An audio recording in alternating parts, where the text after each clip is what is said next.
السلام عليكم ورحمة الله وبركاته ولا لها جنال كي وكحيران وولاشين أيان لول waxaan idin leeyahay saaka quraac yar oo fudud aan soo sameeyay canjeero iyo qudaar aan isku soo kariyay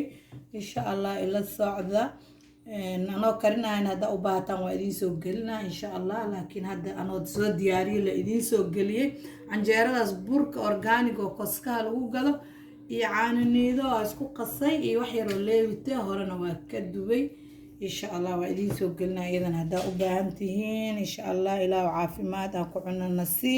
أنت هي سنين إلى وسي أننا نوسا إذي هدا ولا لا حان الله جنال كومنتيga hala saaro dad badan jiro oo janalka daawado oo nasaarin commentiga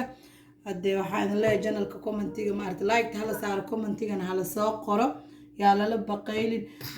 gabdhaha soo dhan intay ka soo baxaan commentiga ii soo qoro ma sha Allah mudnaan gooniya agteedu ku leedihiin wallahi bilaa ma idin soo koobi karo xushmada ay idin haayo because intaas oo boqol oo qof aa ka soo dhex baxdin aa comment ii soo qortiin waxa ii sheegtay in gabdha qalbi fiican tihiin ina gabdha ma sha Allah tiin because intaas oo qof oo janalkayga sida loo soo booqdo si aan caadi ahayn waaye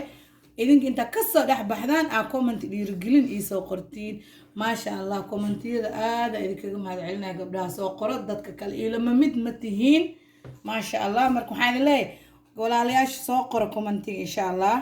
like tan ha janalka hala saaro dadka cusub subscribe ha sameeyaan gambaleelka ha furtaan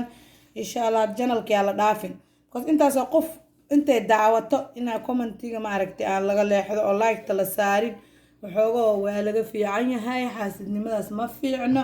janalkayga waxaan leeyahay markaa soo booqatiin please